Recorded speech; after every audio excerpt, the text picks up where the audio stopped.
Graça e paz, irmãos. Nós hoje vamos chegando ao 21º capítulo do livro de Mateus e eu gostaria de convidar você a fazer uma oração para que nós possamos entender e compreender a palavra do Senhor. Oremos. Senhor Deus, eterno Pai, em nome de Jesus Cristo, nosso Senhor, pedimos a Ti, Senhor, a Tua compreensão, o Teu amor por nós e pedimos ainda, Pai, que abra os nossos olhos para entender a Tua palavra. É o que nós te pedimos, Pai, em nome de Jesus. Amém. Diz assim o capítulo 21 do livro de Mateus. Jesus é aclamado pelas multidões. Ao se aproximar de Jerusalém, chegaram a Betfagé, no Monte das Oliveiras.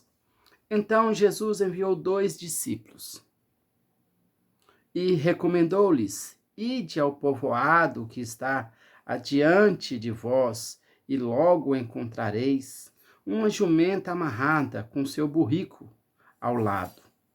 Desamarrai-os e trazei-os para mim.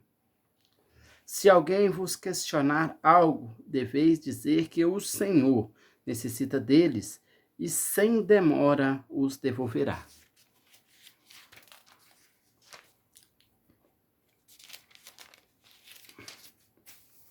No entanto, isso ocorreu para que se cumprisse o que fora dito por meio do profeta.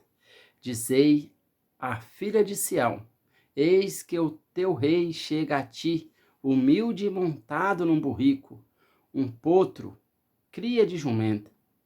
Então os discípulos foram e fizeram o que Jesus lhe havia mandado. Trouxeram-lhe a jumenta com o jumentinho, o selaram com mantas para cavalgar, e sobre as mantas Jesus montou. Então uma grande multidão estendia suas capas pelo caminho, muitos outros cortavam ramo de árvores e os espalhavam pela estrada. E as multidões, tanto as que iam adiante dele, quanto os que seguiam, proclamavam: Hosana ao filho de Davi, bendito seja ele que vem em nome do Senhor, Hosana nas alturas. Assim que Jesus entrou em Jerusalém, toda a cidade ficou alvoroçada e comentavam: Quem é este? Então as multidões exclamavam: Este é o profeta Jesus, vindo de Nazaré da Galiléia. O templo é casa de oração. Tendo Jesus entrado no pátio do templo, expulsou todos que ali estavam comprando e vendendo. Também tombou as mesas dos cambistas e as cadeiras dos comerciantes de pombas. E repreendeu-os. Está escrito: A minha casa será chamada casa de oração.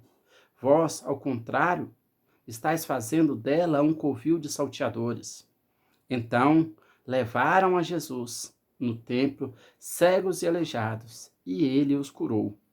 Entretanto, quando os chefes dos sacerdotes e os escribas viram as maravilhas realizadas por Jesus, e as crianças exclamando no templo: Hosana ao filho de Davi, revoltaram-se e indagaram dele: Não ouves o que essas crianças estão proclamando? Ao que Jesus lhes respondeu: Sim. E vós nunca lestes dos lábios das crianças e dos recém-nascidos? Suscitaste louvor. E deixando-os, saiu da cidade em direção a Betânia, onde passou a noite. A figueira que não deu fruto. Ao amanhecer, quando retornava para a cidade, Jesus teve fome. Avistando uma figueira à beira da estrada, aproximou-se dela, porém nada encontrou, a não ser folhas. Então decretou-lhe: Nunca mais se produz fruto em ti. E, no mesmo instante, a figueira ficou completamente seca. E quando viram o que ocorrera, muitos se admiraram os discípulos e exclamaram: Como foi possível essa figueira secar tão depressa? Então Jesus explicou-lhes: Com certeza vos asseguro que, se tiverdes fé e não duvidardes, podereis fazer não apenas o que foi feito à figueira, mas, da mesma forma, ordenardes a este monte: erga-te daqui e lança-te no mar. E assim acontecerá. E tudo o que pedirdes em oração, se crerdes, recebereis. Líderes religiosos duvidam de Jesus. Tendo chegado ao templo, enquanto ensinava, acercaram-se dele os chefes dos sacerdotes, os anciãos do povo, e o questionaram: com que autoridades fazes essas coisas aqui? E quem te deu essa autorização? Jesus, porém, replicou-lhes: eu igualmente vos lançarei uma questão. Se me responderdes, também eu vos direi com que autoridade faço o que faço. De onde era o batismo de João, divino ou humano? E eles discutiam entre si, avaliando: se respondermos divino, ele nos indagará: sendo assim, por que não acreditaste nele? Porém, se alegarmos humano, tememos o povo, pois todos consideram João como profeta. Por isso disseram a Jesus: não sabemos. Ao que Jesus afirmou-lhes: nem eu vos direi com que autoridade procedo. A parábola do pai e dos 2 filhos. Agora, qual a vossa opinião? Um homem tinha 2 filhos. Aproximando-se do primeiro, pediu: filho, vai trabalhar hoje na vinha. Mas este filho lhe disse: não quero ir. Todavia, mais tarde, arrependido, foi. Então chegou o pai até o segundo filho e fez o mesmo pedido. Então este lhe respondeu: sim, senhor, mas não foi. Qual dos 2 fez a vontade do pai? Ao que eles responderam: o primeiro. Então Jesus lhe revelou: com toda a certeza vos afirmo que os publicanos e as prostitutas estão ingressando antes de vós no reino dos céus. Porquanto João veio para vos mostrar o caminho da justiça, mas vós não acreditastes nele. Em compensação, os cobradores de impostos e as meretrizes creram. Vós, entretanto, mesmo depois de presenciardes a tudo isso, não vos arrependestes para acreditardes nele. A parábola do vinicultores maus. E mais, atentai a esta parábola. Havia um certo proprietário de terras que plantou um campo de videiras, ergueu uma cerca ao redor delas, construiu um tanque para prensar as uvas e edificou uma torre. Finalmente arrendou essa vinha para alguns vinicultores e foi viajar. Chegando a época da safra, enviou seus servos até aqueles lavradores para receber os seus dividendos. Porém, os lavradores atacaram seus servos. A um espancaram, a outra mataram e apedrejaram o terceiro. Então lhes mandou outro servo em maior número do que da primeira vez. Mas os lavradores os contrataram da mesma forma. Por fim, decidiram enviar-lhes seu próprio filho, considerando: eles respeitarão o meu filho. Contudo, assim que os lavradores viram o filho, tramaram entre si: este é o herdeiro, então vamos, nos unamos para matá-lo e apoderamo-nos de sua herança. E assim eles o agarraram, jogaram para fora da plantação de videiras e o assassinaram.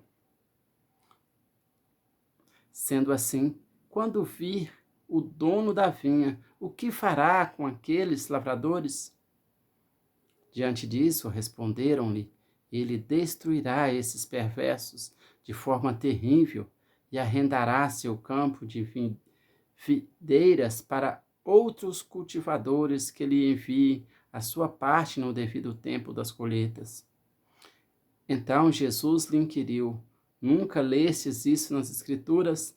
A pedra que os construtores rejeitaram tornou-se a pedra angular, e isso procede do Senhor, sendo, portanto, maravilhoso para nós.